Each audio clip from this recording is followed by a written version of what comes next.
pledge allegiance to the flag of the United States of America and to the republic for which it stands, one nation, under God, indivisible, with liberty and justice for all. Mrs. Almond, please call the roll. President Conley, Here. Director Emig, Here. Director Hogan, Here. Vice President Kindig, Here. Director McKinney, Director Meese, Director Miller,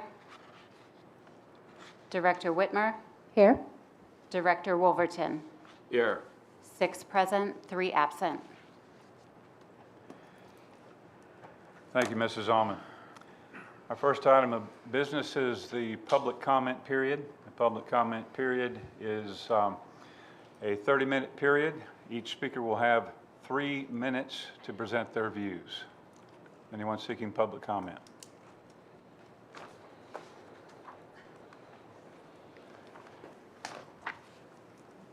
Good evening. My name is Chris Rotolo. I did sign in outside.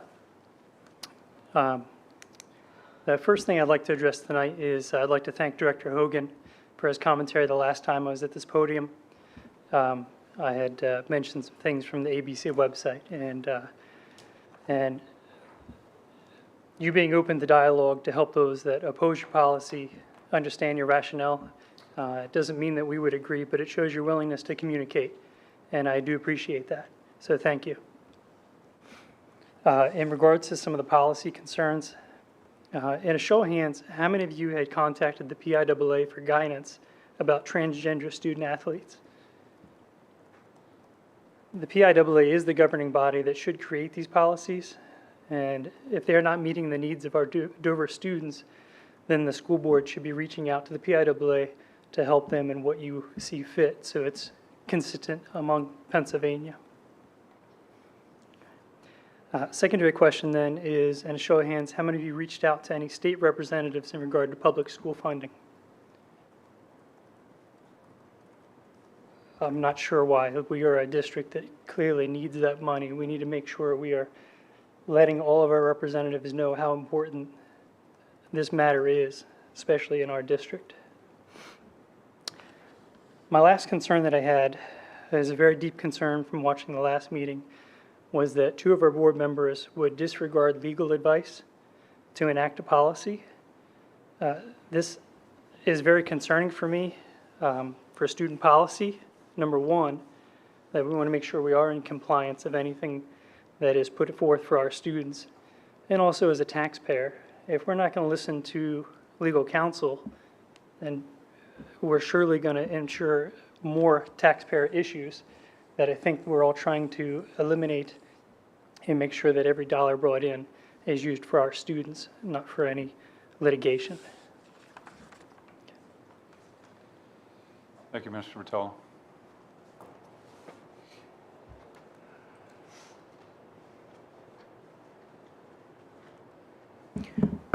Maria Wartz, and I did sign in.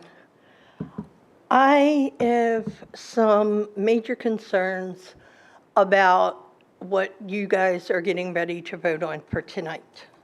And my main concerns are, where are you guys going to get the funding for this? I just picked 2 out and came up with $34,755 plus. And the plus is because mileage wasn't added and neither was copying. And I remember sitting right back there in the last row when this board nitpicked over each and every line item that the superintendent said was necessary for our students to get a good education. So my question is, where all of a sudden have you come up with $34,755 plus dollars? Thank you. Thank you, Ms. Schwartz.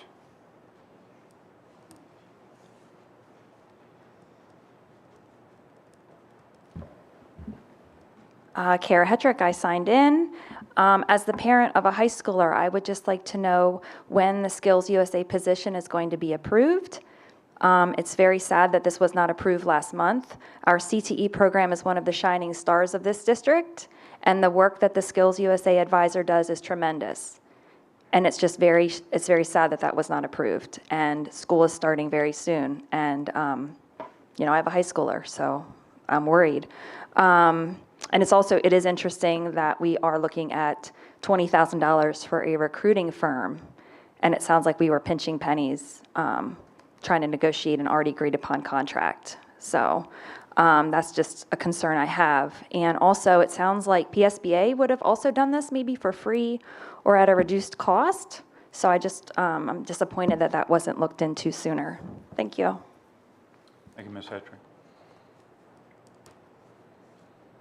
Anyone else?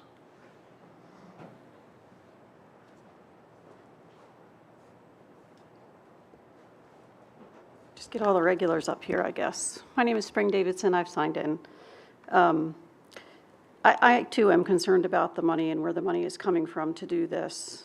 As Kara said, this certainly could have been done for free if we had asked the PSBA much sooner to do it. And I would certainly advise you to watch the pennies. The other thing I want to remind you is that as other districts close to us have already found out, you personally, not us taxpayers for a change, you personally are going to be held in legal liability if you pass policies that you know are illegal. We know that from other districts around. We know that from past cases, and I would suggest that you all get your own personal attorneys very soon, because you're going to need them if you keep looking at these policies that you know are illegal and that you know will not pass the smell test. As I mentioned last time we were together, $1,000,000.11. We are not paying that again as taxpayers. Thank you, Ms. Davidson. Anyone else? All right, public comment period is closed. We go to our first action item, agenda item 3.01, the superintendent search firm selection. And I know that many of you are very interested in this, and we are paying attention to your comments, and we understand some of your concerns. I want to frame up some of the firms that we reached out to try to assist us with this. We reached out to the intermediate unit IU-12, and they were not available. IU-13, which is the intermediate unit in Lancaster County, they do provide full service, but they were not available. Templeton Advantage provides full service. They are available. We will be giving them consideration tonight. The Pennsylvania Association of School Administrators, we were told that they would provide a pool of retirees for interim or acting superintendent, but they do not provide services for superintendent search firms. PSBA provides full service, but they do not have capacity to provide us that service, so they're not being considered tonight. Keystone Superintendent Search Services, also known as Duraco Consulting, had a high recommendation, but they were not available to provide service for us. And then McPherson and Jacobson, who you will see also providing superintendent search firm services. They are available, and we will be considering them as well tonight. So I open it up to the floor for discussion on superintendent search firm services. Yes, I'll go first. First of all, we have an acting superintendent that does a fabulous job. I feel that we should wait 6 months, let her get comfortable. I can't see investing this kind of money when we got a capable person to handle this job. I'll second that feeling. There's no need to go outside and look for anyone else. Dr. Houck is quite capable of doing the job, and I believe a 6-month term is what's necessary at this point for her. Thank you, Mr. Walker. I'd like to add, before we start talking about Dr. Houck, we should take her consideration if she even wants the job, and this isn't the time and place to talk about Dr. Houck. I'm just saying, she may not want it. I've spoken to her. I have too, but I've also been addressed the this isn't the place to discuss whether she wants it or not. We have to limit the conversation to the firm. So I don't want to put her on the spot. I'm just adding comment that this is more about the search firm than Right. her it's- wanting the position or What we're not. discussing is, first off, whether or not do we use a selection firm? And if so, which one of the two that are available to us, which we have proposals and have posted their proposed contracts. So we could make no decision. We could make a decision to select one of those firms, or we could consider motion from one of the board members to do something different. But just keep in mind, if we were to take up a motion to do something different, we would have to have a board vote in advance of that to agree to bring that motion to the floor per our policy. So thank you, Director Hogan. Your point is well taken. I think we should avoid specifically discussing acting superintendent Dr. Houck.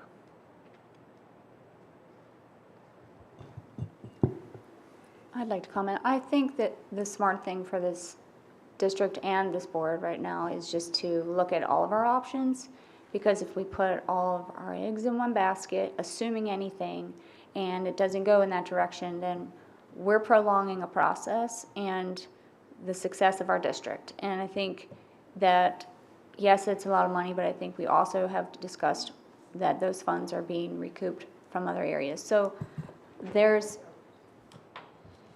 in my opinion, I think there's intelligence behind having a search done, and we have the ultimate say at the end what we want to do, regardless of our options. So that's where I stand. I think that in the past, how many years of us seeing such turnover with our superintendents, I think we need to utilize the resources available to us to see what could be the future here and make wise decisions and not have just a feeling, go with a feeling, okay? So that's where I stand. So there was a question made during public comment that I'll go ahead and address. Where are we getting the money from? I don't know if your assessment is accurate, $34,000 and some change. I think there were a couple of numbers there, but effective August the 9th, we are not paying a salary for our retired superintendent. So we are paying a stipend in addition, as we have already voted on publicly, we are paying a stipend for the increased duties on Dr. Houck. But that stipend number brings her salary up to what the superintendent's salary was, but we're not having to pay two salaries.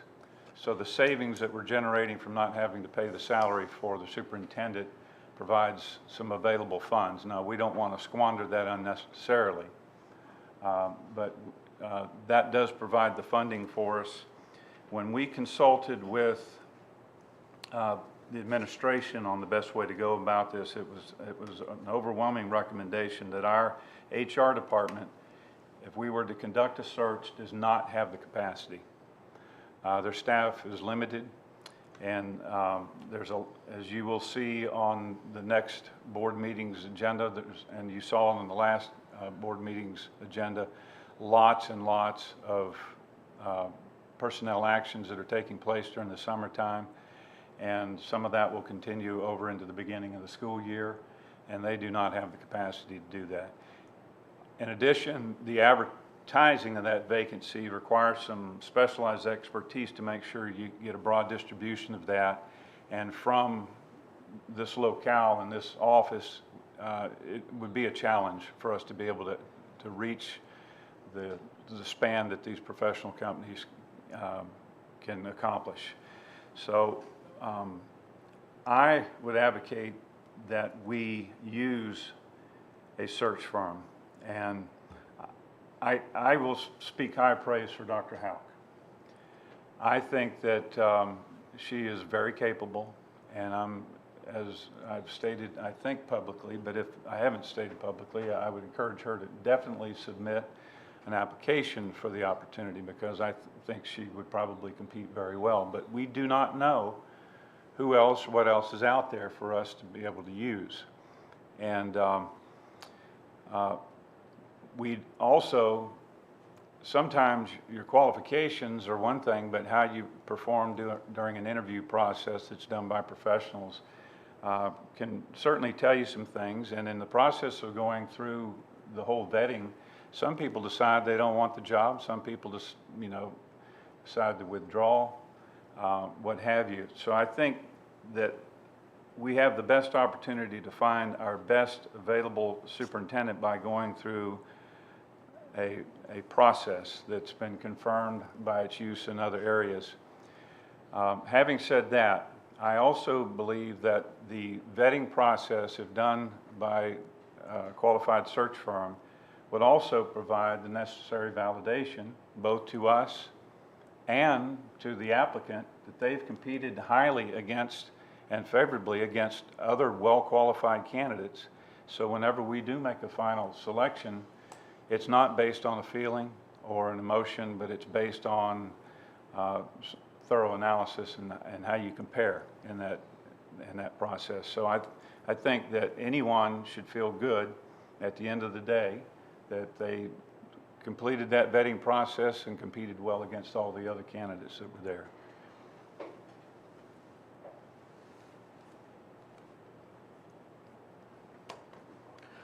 I agree with what's already been said by one of the other directors. For me, time is of the essence. When Dr. Cartwright informed us that she was retiring, I was hoping by the end of the summer we would have a superintendent in place. I thought that might be possible. Then we started talking to some of these search firms. We talked to Mrs. Jacoby in HR, and reality sank in. We're looking at probably the beginning of the year before we can get a superintendent in place. If we were to decide not to hire a search firm and try and proceed forward, we still have an employee basically trying to do two jobs. So we've got a position we're going to have to fill. We either fill the superintendent or we fill the assistant superintendent. I think based on the delay and the time frame that we're trying to work under, we need to move forward with the search firm, see if they can get us some good candidates for the superintendent job.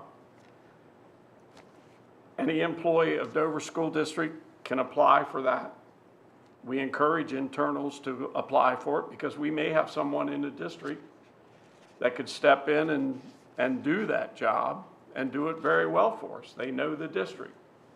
But I think we need to move forward with bringing in one of these search firms and get this process started so that hopefully by the end of 2024, we'll have a superintendent in place.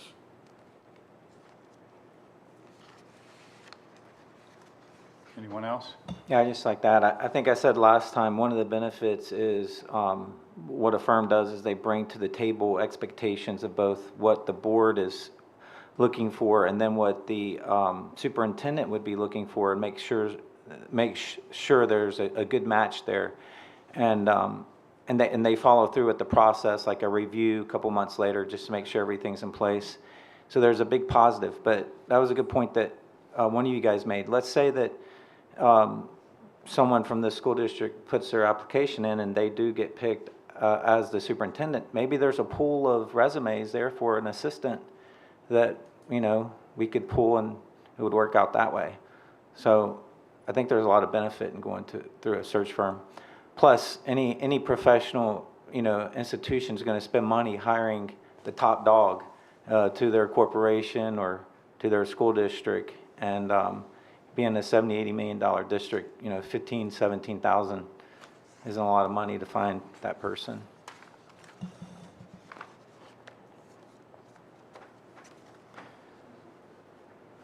I won't share everything that is contained herein, but we did have the proposals reviewed by our solicitor, They gave us some very specific feedback, and the directors have access to all of that. And so we will be, I don't want to break attorney-client privilege, but depending on which one we go with, we will be considering the solicitor's advice as part of that.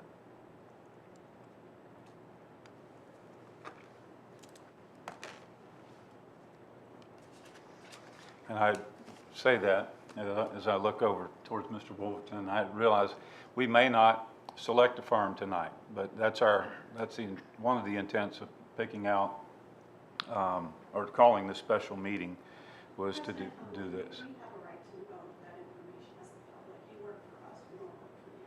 So we have every right to know what that is. That is not client attorney privilege. The attorney works for the public as well. He is paid by our taxes. Well, I'm not going to share it until I consult with our solicitor first. Well, this is a board meeting, not a public meeting. Thank you. And it will be noted in the notes that you are doing something that is not kosher, not legal. Okay. I recognize you, but I will not recognize you further as this is a board meeting and not a public meeting. The public is restricted to speak during the public comment period. Thank you. All right. I make a motion, we move forward with Templeton. The solicitor did advise us that there's a 10-day window for payment of invoices. So I make a motion, we move forward with Templeton, but we have the administration work with Templeton to get a payment plan that's acceptable.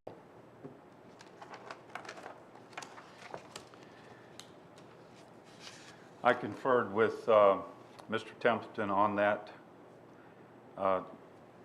today, and he said that the timing of that, he is certainly amenable to working with the district on a time frame. Because I think it says in the contract proposal, it should be paid within 10 days of receiving, but wouldn't meet necessarily between that time period. So you made a motion? Yes. Okay. Director Kindig moves. Is there a second?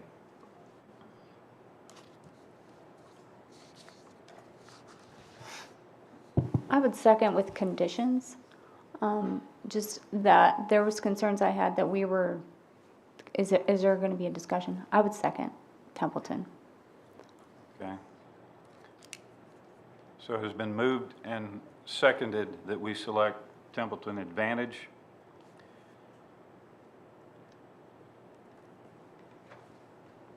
Okay, let's make sure we have the motion correct. How do you, let's see, board motion to approve Templeton Advantage. Search proposal. With the condition that the payment structure be adapted to the district cycle. Is that acceptable for the wording? Yes. Okay. Is that acceptable for you, seconding the motion? Yes, I agree with that. Is there any discussion? Well, the discussion I wanted to bring up was in regards to just our involvement in the selection process, which I raised that concern before. So I don't know where we could start or end that discussion. If you have any thoughts on that. Hang on a second here. Looking for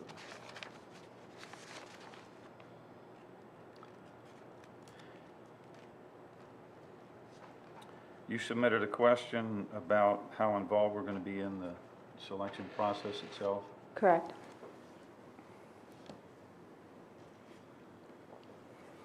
I think I had that down here.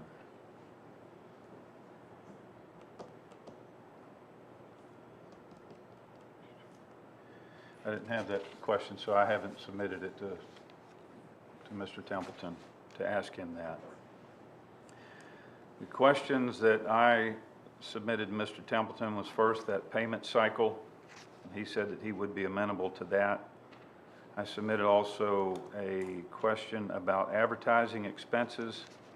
This was something that was brought up by our solicitor because it is lumped in with travel and printing. And Mr. Templeton says that unless the board wants to advertise in a national publication or a major newspaper like the Philadelphia Inquirer, Pittsburgh Gazette, or something like that, or New York Times, there would not be anything or any expenses for advertising. Then he sent me a text message after that. Let me just give it a quick look at that.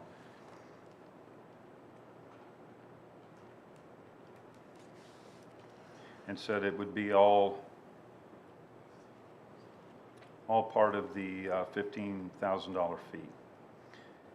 Do not anticipate any additional advertising fees given our discussion. So it will be promoted quite well as part of the existing $15,000 fee. And there was also a question about printing, and the printing that was covered there would be applications and packages brought back on the candidates to the board. They would print, I think he said that probably 10 copies, probably depending on how many applications that we get, you would have a package for each one of those. So printing, he said normally doesn't run more than about $250 on this type of thing. That didn't answer your specific question. No. No, my question is more or less as far as the process beginning to end, where do we come in when it comes to knowing the candidates, their fit for the district, and, you know, what his weeding out process is? Are we involved in the weeding out, or are we not involved in the weeding out? Do we only see the final few, like, you know, that sort of thing? And just concerned that we wouldn't be as involved as what I would hope. For me, your question is one of the reasons I personally feel we should get a search firm. And it's one of the reasons I was leaning towards Templeton versus McPherson and Jacobson. He came in and presented to us. I felt fairly comfortable with him as an individual and as a businessman. And I think some of your questions, concerns will be answered when he comes in and meets with us for the first time and we start walking through how this process works and what role do we play. And I think we'll have to make decisions. Is the full board involved in the whole process? Or is there a smaller committee of the board working with him? Or how do we, those are all questions I don't have the answers to, but I'm confident that when he comes in here and meets with us, he's going to help walk us through this. He's done, I mean, if you look at his references, and one of the reasons I'm leaning towards his company is he has an awful lot of references in York County, a lot of school districts in York County that he's helped fill the superintendent position for.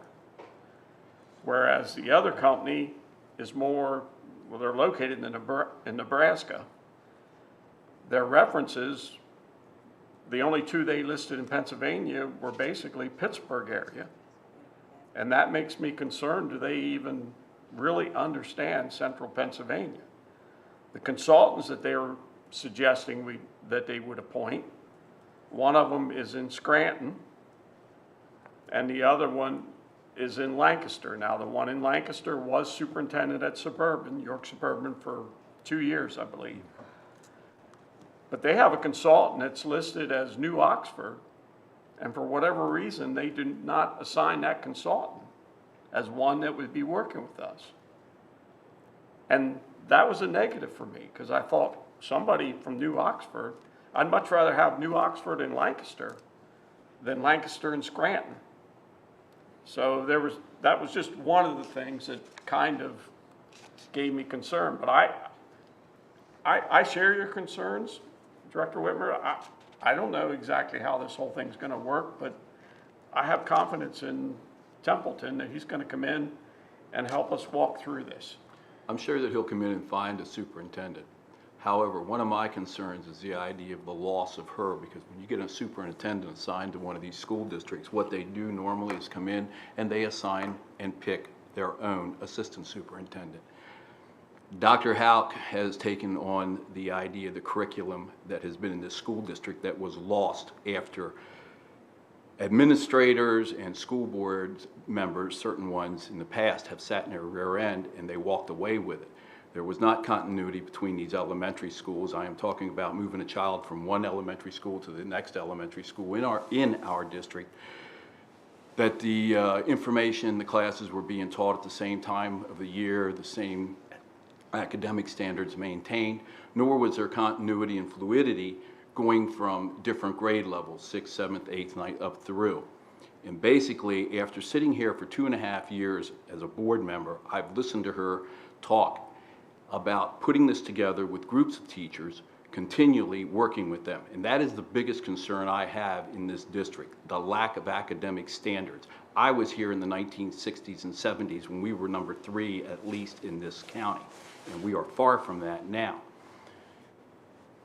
She holds a key to that with her continuity.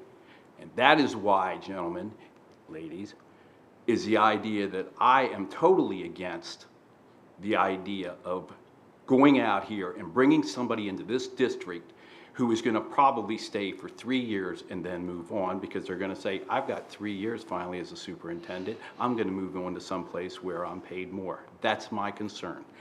And it is a major concern when you go out here, you talk to these taxpayers, you talk to these parents.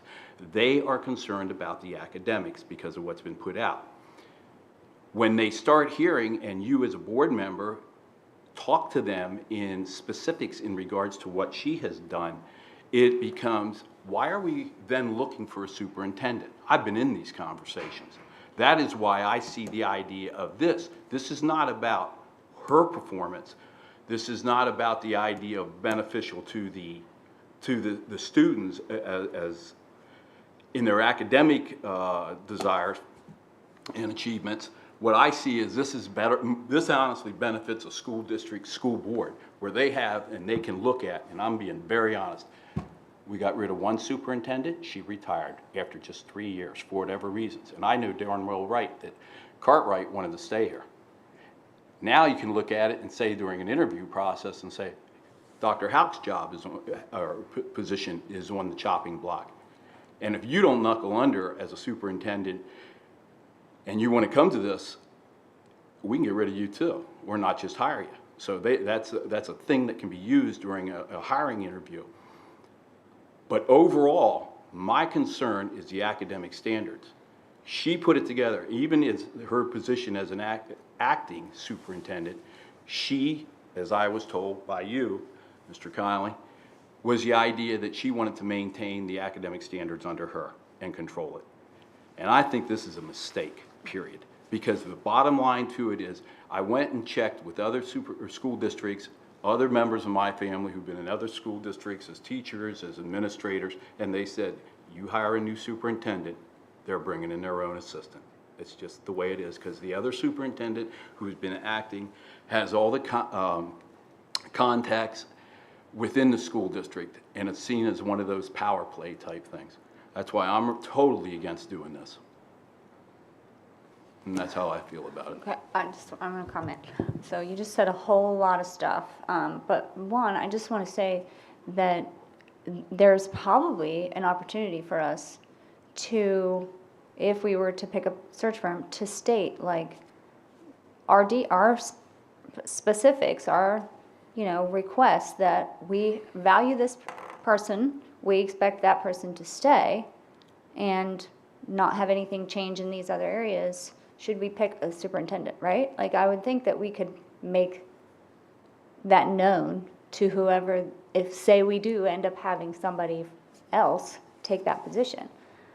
I But mean, you there's can't- opportunities there, I think, There's to state what opportunities we there. require on our end. But that is a wish list, because somebody walks in here, gets 3 years of time in service, and they have got their entry-level position as a superintendent and can move on from there.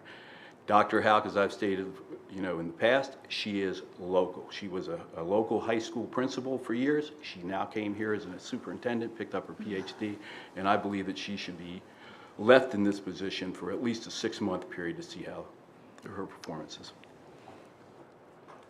I just want everybody in the room to just know, like, we have not, and this is me speaking for myself, we have not said that we don't want her around, and we have not said that she won't be our superintendent. We just don't want to put 100% all of the pressure on this person who's still deciding probably whether or not this is a good fit for her. And our school year hasn't even begun. So I think on our part, we have a responsibility to be, the people that we're supposed to be from this side of the people who have to see the big picture and not just go day to day. We have to see the whole big picture. And it's tough, I know, because you want to get everything to fall in line the way you see how it should go, but we can't assume that it will fall in line that way. That's why I agree with you on all your points about her. I would hope that in the end, we have exactly who we want to be. And if that's Dr. Houck, we would all be very pleased. I just don't want to see all that pressure put on her and then us not have a backup plan. And I think this gives us a backup plan. I think this is the smart route, just to start with. Can we keep the discussion germane to the topic? Because I've already been addressed outside of here that it's inappropriate to talk about Dr. Houck in public. And these, let's keep it, if you don't want to vote, like for a search firm, just say no. But any personnel type things about a person needs to be in a different context. Let me just state and inform you that I've gone through 6 superintendent searches. And yes, the whole board is involved. It takes numerous meetings to go through this. You think we have meetings now, wait till a superintendent search, you're gonna have more meetings. And the whole board is involved.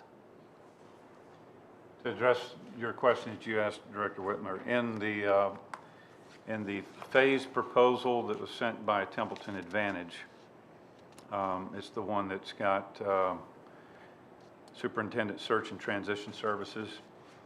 It has a number of phases, and in phase number 4, it talks about candidate interviews. It says after the application period is closed, the board will review candidate credential files to determine those candidates best positioned for a first-round interview.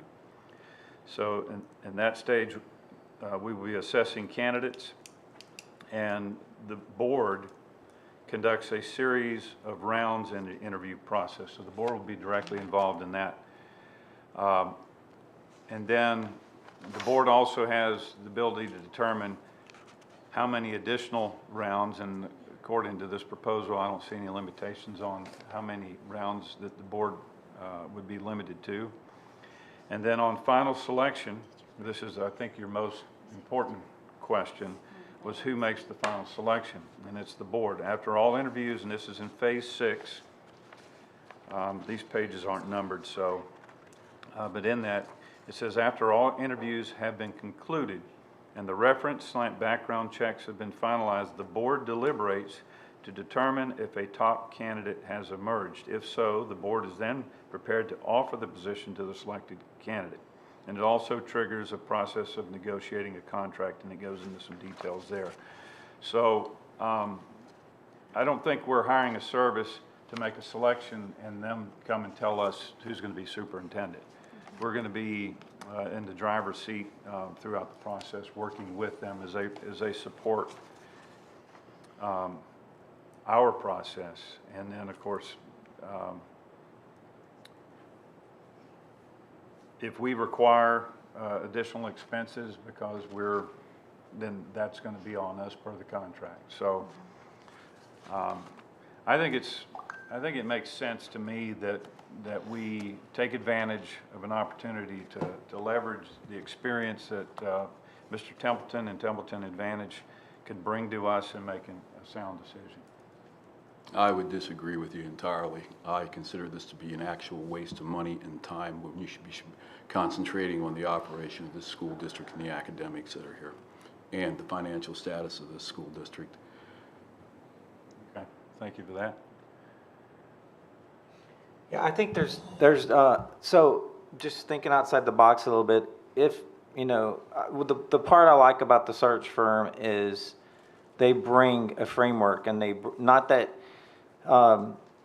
anyone in this district wouldn't be that person, but I'm just saying they bring a framework to how you go about administering day-to-day processes. There's more to it than, and I understand your concern, and I want to be careful how I word it, but, you know, putting someone in that we don't want, and that's not the whole intent, but yeah, I'm for it. I understand the money thing. If we could, like, I like a portion of what Templeton brings, and if we knew the answer to the other half of what they're bringing to the table, which is not a discussion here, then maybe we could reduce our cost in half and bring an educational piece to everything that we need.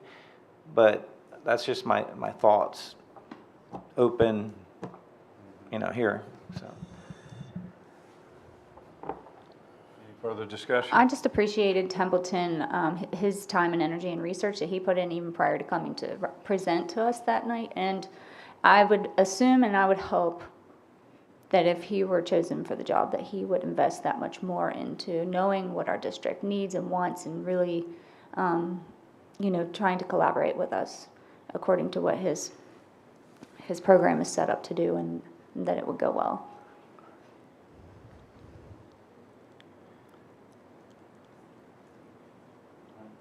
So, Director Emig, I'm not sure I understand your position. I know you have. My answer is the same as Mr. Wolverton. My answer is no. Okay. And that's how I'm voting. All right, thank you. That's what I was going to ask you. Yep. You got it. No.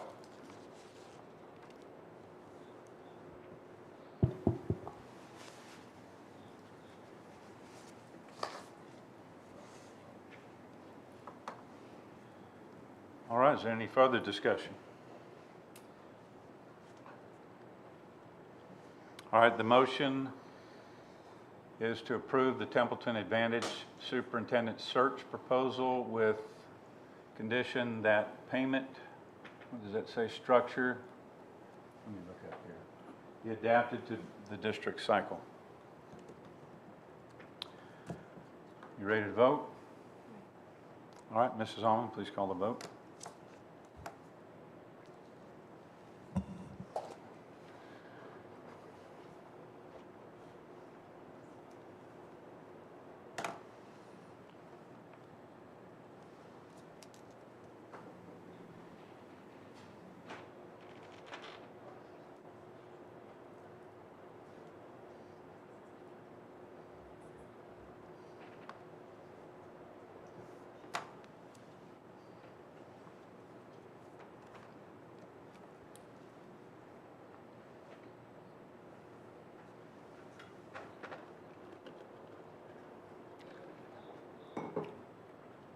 I'm not signed in, I guess that's the problem. I'm not seeing where to sign in on Would this you like to screen. do a voice vote? Pardon? Would you like to do a voice vote instead? Voice vote. Scroll up on that. There you go, see your little sign. Director Wolverton, are you signed in? Yes, I have it right here. Are you able to vote? Should, Now it's in. I'm getting signed in, just give me a second. Okay.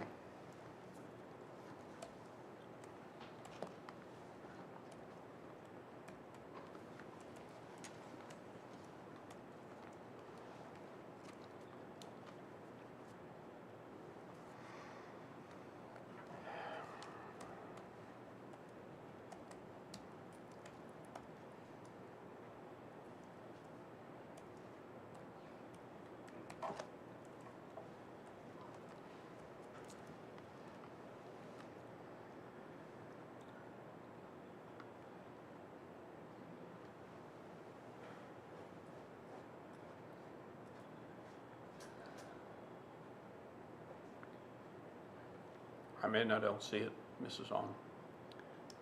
Okay, are you comfortable doing a voice I vote? got it now, it just popped up.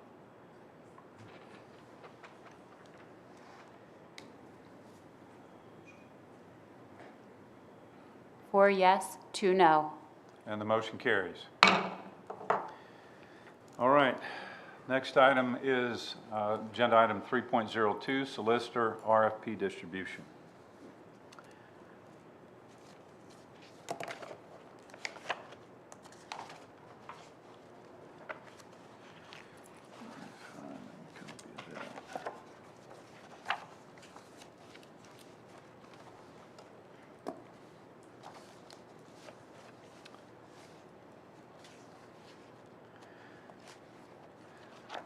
All right.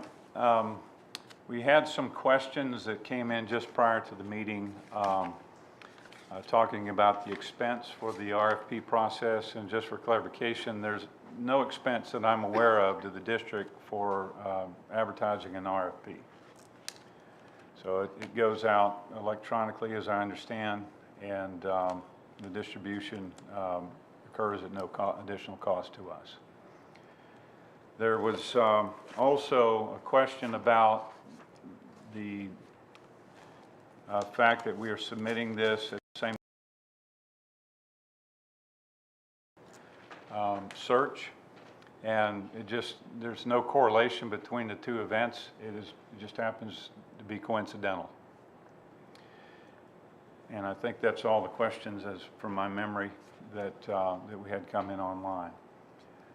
So we went to our CFOO, Mrs. Miranda Weaver, and asked her to prepare a request for proposal. And she produced, after consultation with colleagues in the county, she produced a 15-page proposal. And that was put out to the board. The board submitted some comments. Those comments were incorporated into this proposal, and that's the one that's posted on the website. So the floor is open for discussion.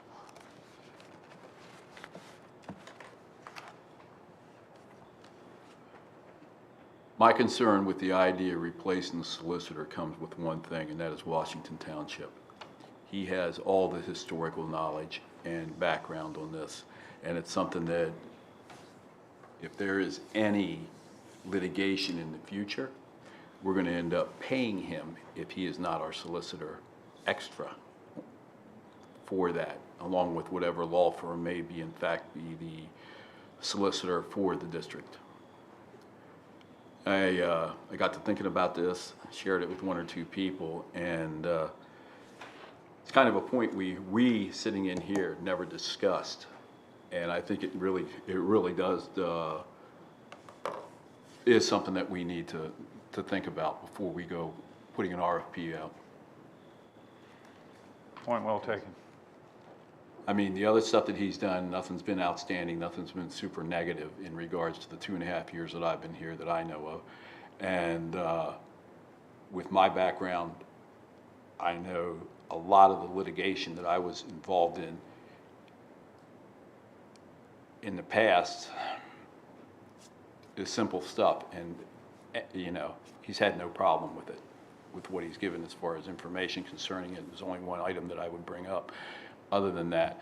But I really consider the idea of that Washington Township issue, just in case something comes up.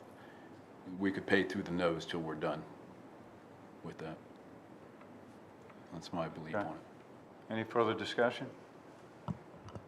I have some comments. Yes. The initial RFP that the administration put forward, asked for the minimum experience to be 5 years experience with as an education solicitor, and a minimum of 3 other school districts. We did change that at the suggestion of the board. However, it is the administration's recommendation that we keep the minimum requirements as 5 years of experience in education law. Education law is extremely specific. We have a relatively new board We will have a new top-level administrator. We, as an administrative team, believe that that experience is going to be necessary. We also would require that person to be on call and to have the answers immediately. The last thing that I would want is to call a solicitor who doesn't have the background and have them say, I need to check, or I need to go research that. I don't think that Dover is the right place for a solicitor to cut their teeth or to navigate a learning curve. So it is certainly the board's decision, and the administration will always respect that decision, but I would be remiss if I did not advise the board and recommend that we choose someone who has education law experience. The other factor is if that firm or attorney specializes in education law, then they're more committed to maintaining up-to-date information, that they are more privy to that up-to-date information. Case law changes. It changes regulations all the time.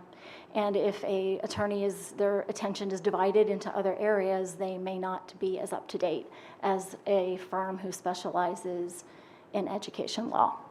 So certainly the board's decision, but it's something that I wanted you to consider, that it is our recommendation that we maintain 5 years of experience and at least 3 other districts. All right, thank you, Dr. Howe. In response to that, it's not that the board feels like that we should lower the bar in selecting a solicitor or taking a look at these proposals. Our feeling is, after polling law firms throughout our region, is that if we maintain the requirements as recommended, with 5 years of experience and 3 years of, or 3 other school districts, we thought that that would limit our pool of potential candidates. With the requirements as written or as proposed and recommended, we're going to get proposals back from the same law firms that represent all the schools in York County as it is. So those firms primarily are Saxon and Stump and Stock and Leader. And what was the other firm that we looked at? Right off the top of my head, I thought I had it there, but you'll end up getting just a small handful of proposals from the same folks. And we also know that, that there's a good chance that some of these firms, such as Stock and Leader, in my opinion, probably has the most robust educational support. They may not have the capacity to be able to take us on. So there's those considerations. So we are fully in control to use a criteria to select the best firms for us without lowering the bar, but we want to be able to see proposals from a sufficient number of companies. So, or law firms, I should say. So it will be up to the board to make a determination. I'll give you a good example of a highly respected law firm. Is one in Harrisburg, and it is Johnson & Duffy, I believe is the name of them. Johnson & Duffy currently only represent one school district, as we understand, but they have a lot of, and years of experience in that regard. And I would like to see proposals from firms like that, just because they don't represent 5 other firms or 3 other school districts, doesn't mean we should not want to take a look at their proposals.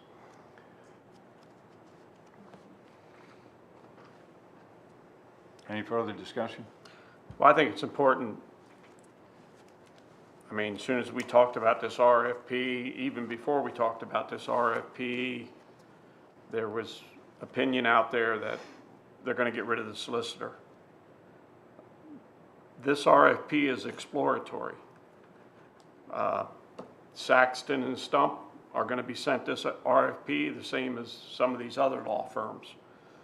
We will sit down then and try and read through them and make a decision on who we think might accommodate us the best. So this is not a case of, we notified Saxon and Stump and said, you're done. The opposite, we invited them and encouraged them to apply, the same as the other law firms. This is simply exploratory. As President Conley has shared, there's no expense associated with this search. We can do this search and say, you know what, we're in the best position we want to be with Mr. Pratt and Saxton and Stump, and we're done. Don't know until we go out and see what's out there. And it's been, did you mention, it's been 14 years since an evaluation has been conducted, since an RFP has been put out for solicitor duties. I think Mr. Pratt, as I understand, has been the solicitor for that entire time, working under two different firms. He was under a firm that was, may have merged with Saxton and Stump, is that how it Yes. worked out? So he does have a lot of specific experience, and he has been, the point Director Wolverton makes is a valid point. How does this affect our standing in a current lawsuit that we're in with Northern School District, where we are the defendant, and we already lost the first round in that, and it's on appeal. So, to be fair, our solicitor has indicated that he did not intend to continue to personally be involved in that, that someone else from his firm would be providing services to handle that appeal.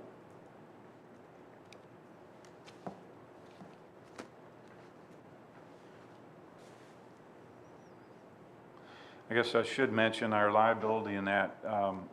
Our liability, as we were briefed initially, was going to be $1 million in that, and the judgment came out for $3 million, which is it's the school funding from the state for the last 3 years, and so they want all of that funding to go up to Northern since they've had the students now.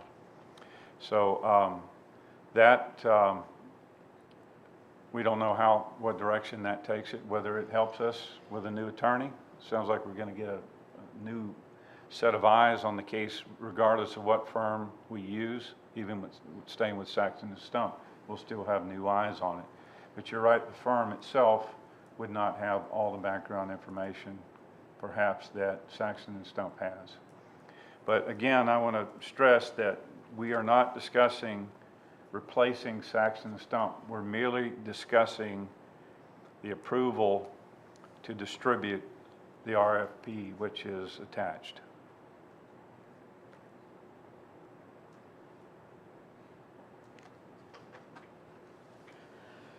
I make a motion, we move forward with putting out the RFP to look for, at solicitors. Director Kindig moves. Is there a second? A second. Director Kindig moves. Director Whitmer seconds the motion. Is there any discussion?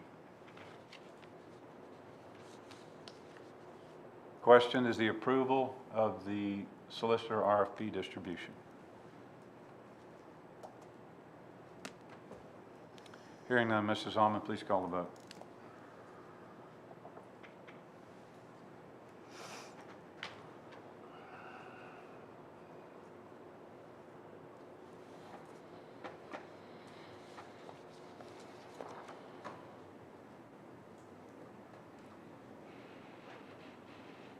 Four yes, 2 no.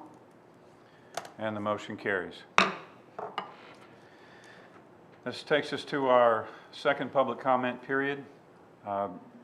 Public comment period for this will be, again, 30 minutes. Each speaker will be limited to 2 minutes each. Is anyone seeking the floor or the podium?